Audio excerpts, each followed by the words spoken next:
Bwana Yesu asifiwe. Mpenzi mtazamaji, asubuhi ya leo ni matumaini yangu ya kwamba umeamka ukiwa salama. Wikendi yote Mungu kakulinda.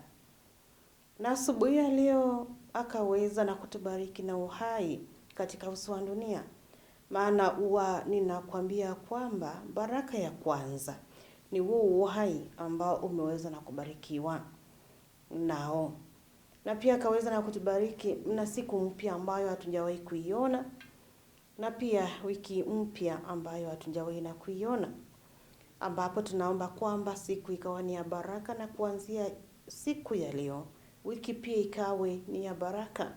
Mwenyezi Mungu neema yake ikaweza na kutubeba, ikaweza na kutufunika, na tuamini hilo kwamba litaweza na kutendeka. Pia ni asubuhi njema ambapo ninakukaribisha katika kipindi cha manyunyu ya baraka. Maana kama vile ambavyo unajua, kila asubuhi hapa katika runinga ya Undugu ni kama tu ibada kupitia kipindi cha manyunyu ya baraka, ambapo mtumishi wa Mwenyezi Mungu tuombea, utupeana mbele za Mwenyezi Mungu piana yote ambayo shughuli zetu za siku kila asubuhi, ili Mwenyezi Mungu akatuongoze, Mwenyezi Mungu akatubariki. Na asubuhi ya leo tutakuwa na mtumishi wa Mwenyezi Mungu ambaye ni Pastor Priscilla Muasya kutoka kanisa la ABC Mwanga, Kangundo Pastorate, Machakos Sub-Headquarters. Nikitumai kwamba wewe upo tayari kabisa ili ukaweze na kupokea mengi ambayo Roho Mtakatifu ameweza na kumwandaa nayo hii wiki yote, ni kwa sababu yetu sisi wote. Mimi hapa ni Reverend Lucy Michael nikikwambia karibu sana ili tukaweze na kupokea hizo baraka kwa pamoja. Mpendwa mtazamaji, na kusalimu katika jina la Yesu Kristo. Yesu aliye mwema na aliye mwaminifu. Yesu anayetulinda na kutujalia yaliyo mema katika maisha yetu wakati wote.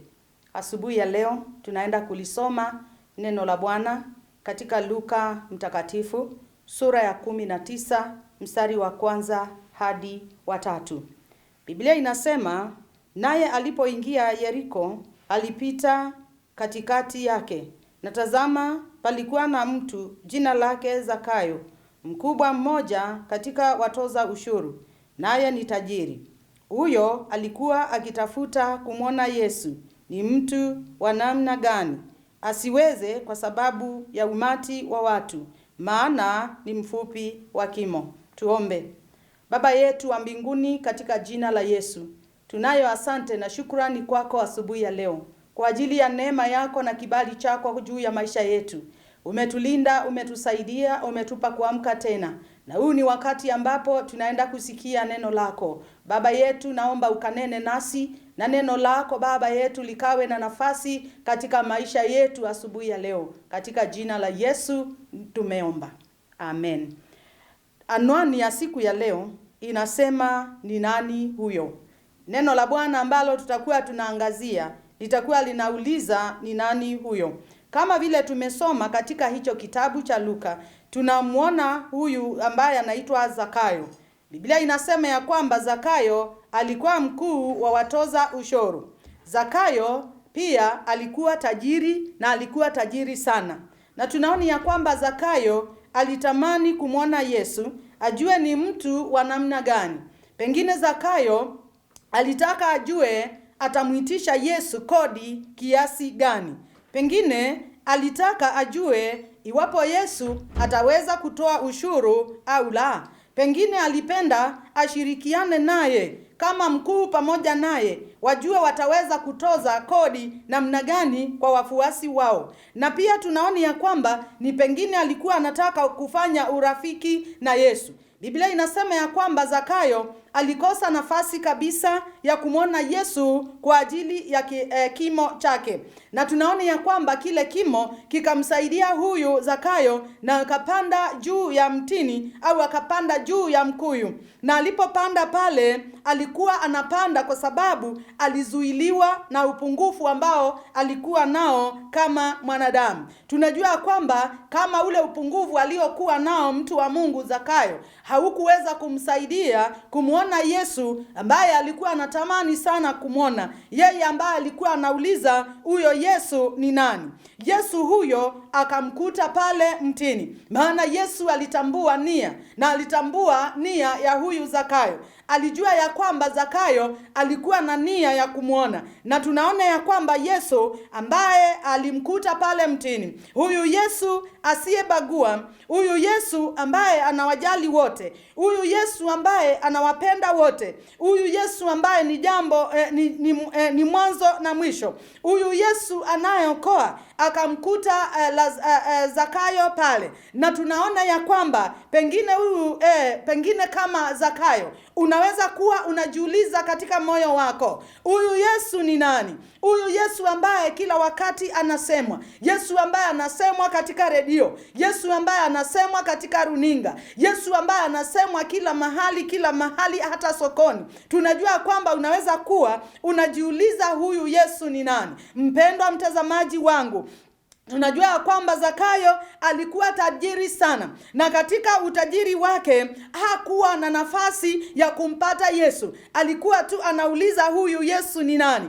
Na tunajua kwamba utajiri wa Zakayo haukuwa wa kawaida, kwa sababu alikuwa amewanyang'anya watu mali yao. Alikuwa anawatoza zaidi ya vile ambao walikuwa wanatozwa. Kwa hivyo hapa tunaona ya kwamba alipotaka kujua huyo Yesu ni nani, tunaona alipokutana na huyo Yesu ambaye alikuwa anajiuliza kwamba yeye ni nani, tunajua ya kwamba Yesu alimwambia ashuke upesi na akanyage chini, kwa maana Yesu hana budi kufika kwake na kumtembelea katika nyumba yake. Biblia inasema ya kwamba huyu Yesu alipofika kwa Zakayo, Zakayo aliweza kumpokea na akapata wokovu. Zakayo aliweza kukiri ya kwamba iwapo amenyang'anya watu mali zao na amechukua chochote kutoka kwao, Zakayo alisema ya kwamba atarudisha. Tunaona ya kwamba kule kupungukiwa kwa Zakayo hakukuweza kumkataza kabisa kumwona Yesu. Aling'ang'ana na akatafuta njia ya kumpata Yesu. Mpendwa mtazamaji wangu asubuhi ya leo,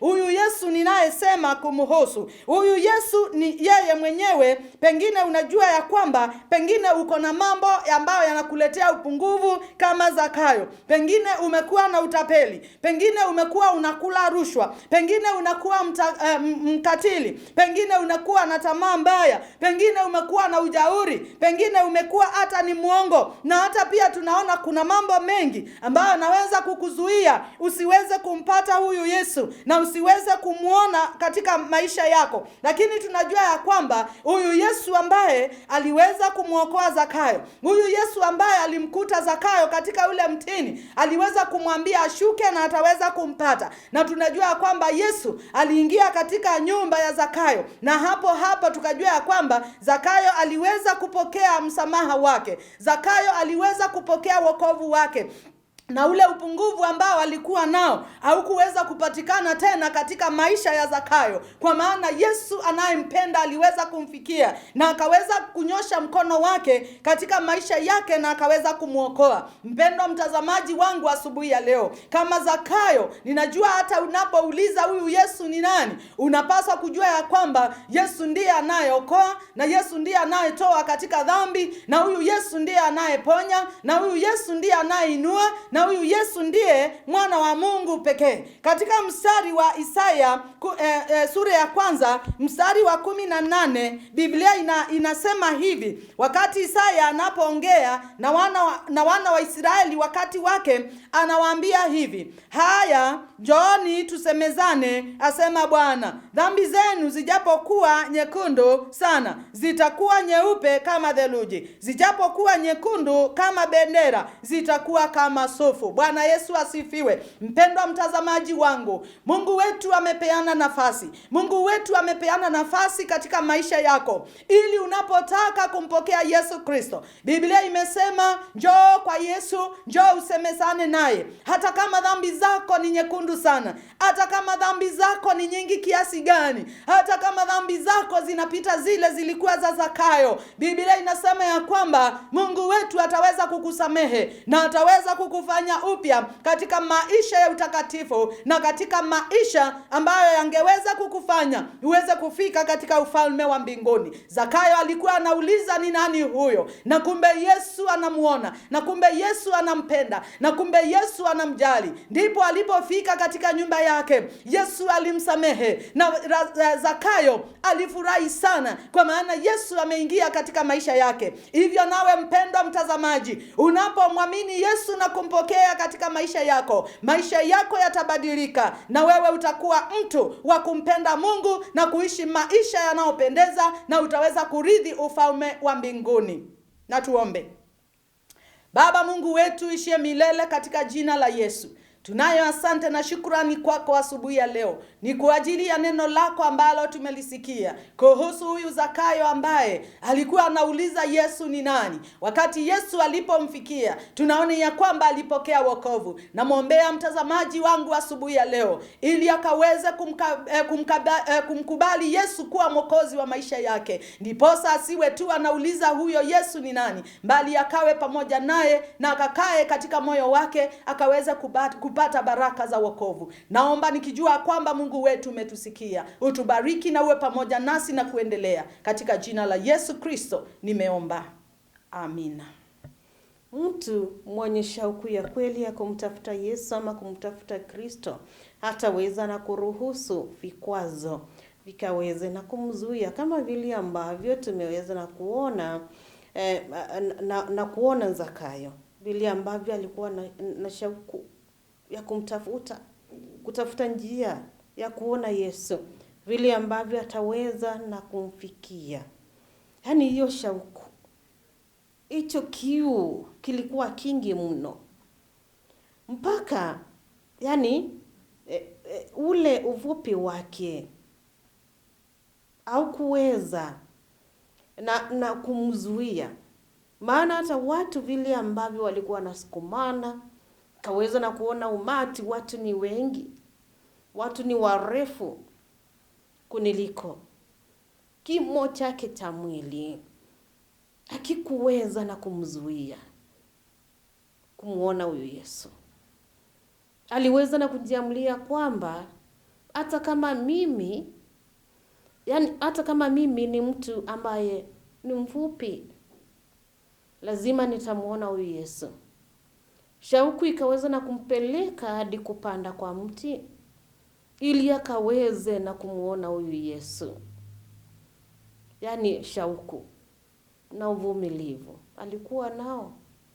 Alivumilia umati wa watu, akavumilia kupanda kwa mti, hata kama alikuwa na cheo gani, hata kama alikuwa na utajiri kiasi gani, na hakika aliweza na kumuona. Hilo ni kukwambia kwamba tunafaa kuwa na shauku ya kumtafuta Kristo kila wakati. Vikwazo hata kama zitaweza na kutufikia namna gani, sisije zikatuzuia kumtafuta huyu Yesu. Tuwe na uvumilivu kama vile ambavyo Zakayo alikuwa na uvumilivu. Hata wakati ambapo alipanda kwa mti, alivumilia pale ili Yesu akaweza na kufika, akaweza na kumuona. Tumtafute Yesu tukiwa na shauku ya kweli, tukiwa na uvumilivu wa kweli, na hakika tutaweza na kumuona, tutaweza na kuona akitutendea, maana tumekuwa na uvumilivu kungoja wakati wake, kungoja mapenzi ya Mwenyezi Mungu yakaweza na kutendeka ama kutimia katika haja zetu ama katika maisha yetu. Ninaamini kwamba umebarikiwa na umeweza na kuamkua tu mahali umejua kwamba unafaa kuwa na shauku na uvumilivu wakati ambapo unamtafuta Kristo. Ninakutakia wakati mwema, siku njema.